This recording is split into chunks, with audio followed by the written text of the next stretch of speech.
everyone, and welcome to my presentation for the Environmental Decision-Making course.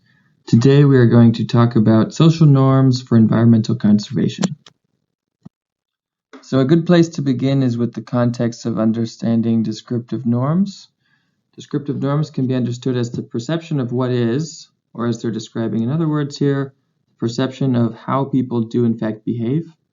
You can view this example here of saying, if you think that most people engage in tax fraud, so it's not important if this behavior is true or not, but it's the behavior that you believe everyone around you is doing.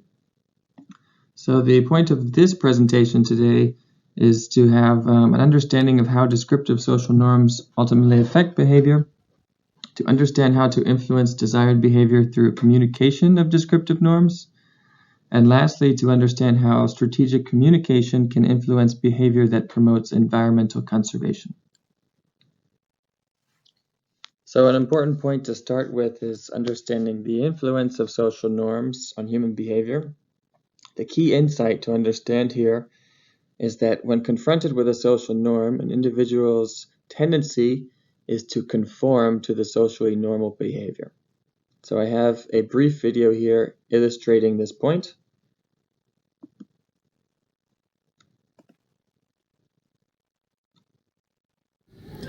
The gentleman in the elevator now is a candid star. These folks who are entering, the man with the white shirt, the lady with the trench coat, and subsequently one other member of our staff, will face the rear.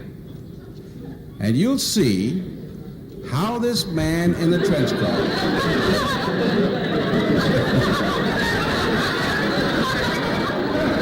tries to maintain his individuality, but little by little,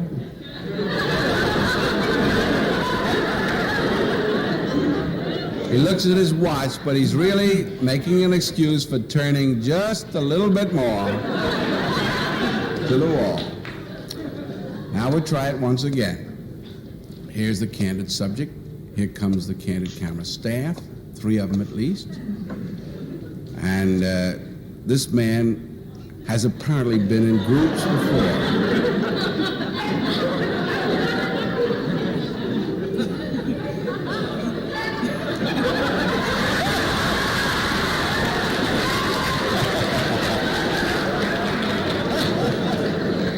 Now, here's a fella with his hat on in the elevator.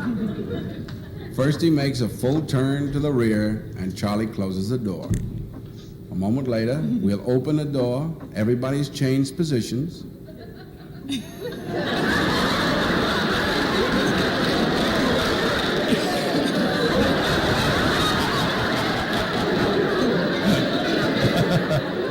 Now we'll see if we can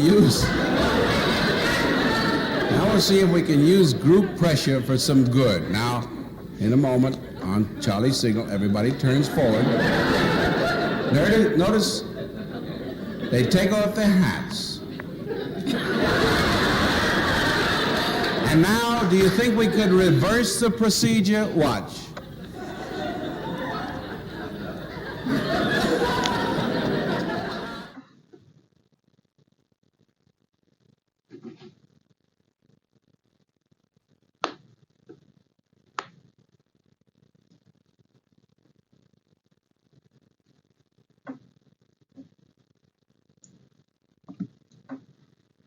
Right. So obviously this is a comedic video, but it's important to point out that these results have also been recorded empirically. The dilemma is that what's also recorded empirically is individuals' tendency to underestimate the effects of social norms on their own behavior. But then this begs the question, what does this have to do with environmental conservation? So here we relate the influential behavior of social norms towards a California energy savings survey. So this survey is actually basically observing residential energy users, and what it's doing is inquiring into the respondents' views of why they're conserving energy at home. And so there's a list of prescribed options giving reasons for why they feel that energy conservation is important. Listed here are help save the environment, benefits to society, save money, and the fact that other people are doing it, which is our social norm in this example. And the result is to be expected is that people don't believe that social norms or the fact that other people are doing things have much of an influence on their behavior. However, we find different results when we look at the second part of this same survey. So in the second part, these same residents were basically given persuasive appeals to conserve more energy usage. So these appeals were essentially just letters at their doorstep asking for energy conservation for a variety of reasons. And these reasons were the same as what was listed before. So the first being to help the environment, then to benefit society, save money, and lastly, again, the social norm, saying that these energy conservation tactics were common in their neighborhood. And then lastly, researchers examined the actual energy usage of each resident. And the findings found that there was a high difference between what people believe their behavior is affected by and what they actually are affected by. So here in the results is that the social norm led to the highest decrease in energy usage. So what we can conclude from these results is that there is a large lack of awareness in understanding descriptive social norms' impact on behavior. There are two main problems that stem from this lack of awareness.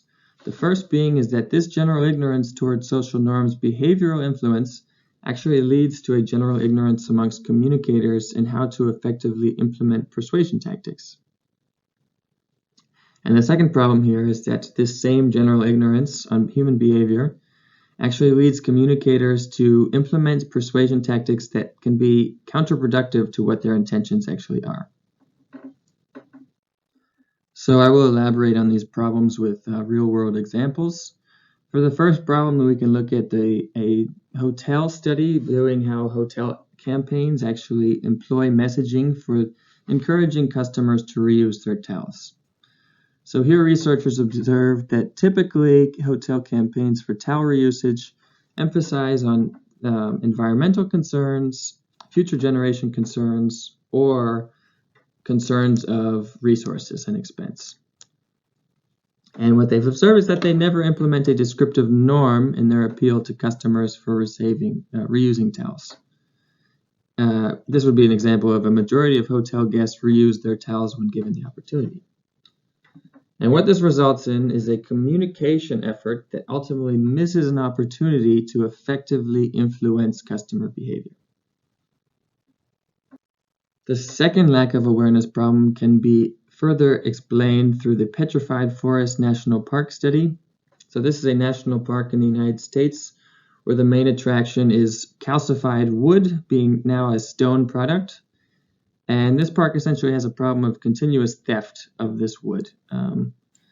So essentially, researchers study the communication effects or the communication efforts of the park in trying to reduce this theft.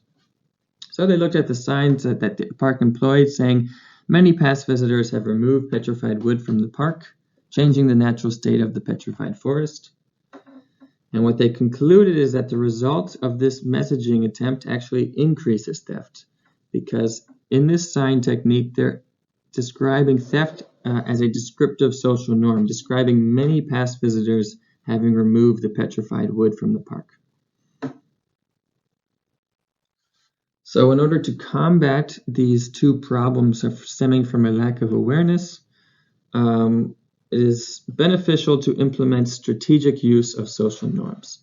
So this can be viewed as a three-step process. The first being the recognition that social norms affect people's behavior more than other motivations. After this recognition, you want to understand that people's behavior adjusts towards the descriptive social norm once they have been made aware of their deviation. And lastly, you want to implement persuasion tactics that convey the intended desired behavior as a descriptive social norm. So this can be viewed in the example of a tip jar. Those of you who have worked in hospitality are familiar with an empty tip jar receives no money.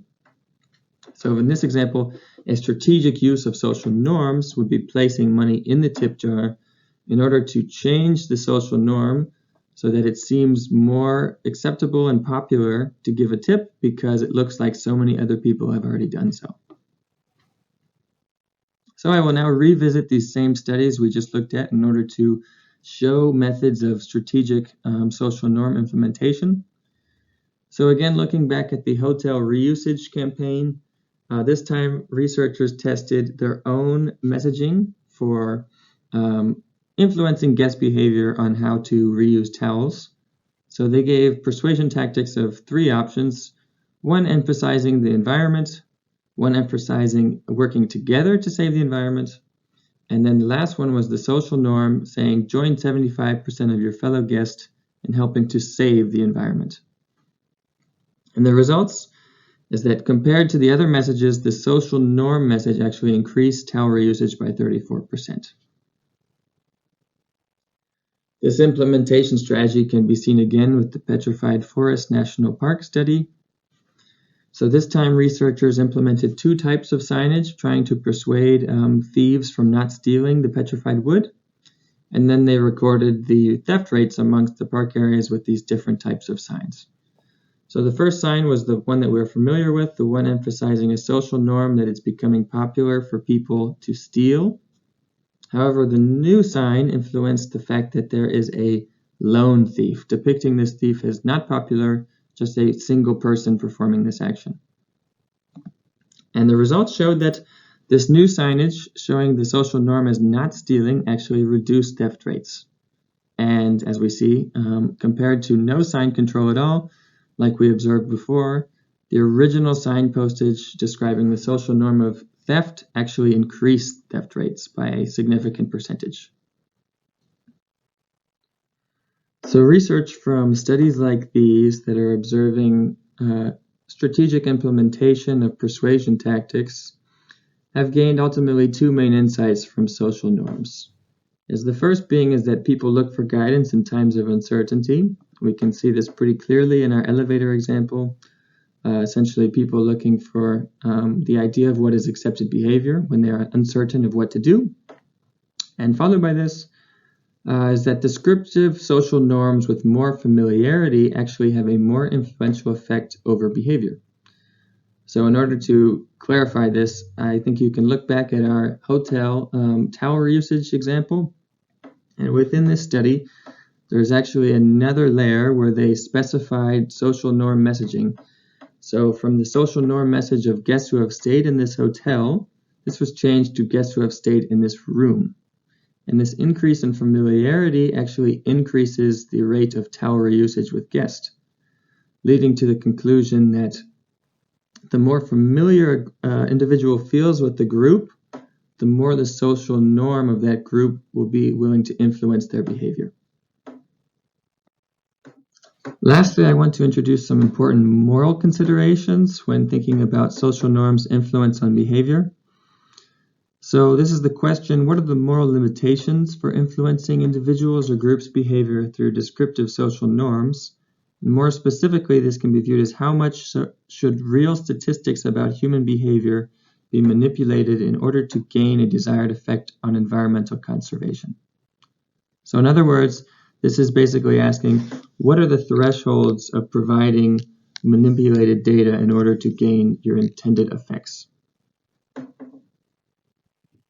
Lastly, I'd like to thank everyone for watching my presentation today. You can find more information on the accompanying handouts and the additional thought experiment PDF that I've created. Within these documents, you will find a summary of information within this presentation. Further, basically ethical dilemmas for strategic persuasion tactics, and then of course the references that I've cited in my work. I'd like to say I wish you all well during this strange time. I hope you're staying healthy, and I look forward to hopefully starting our class sometime in the near future. Take care.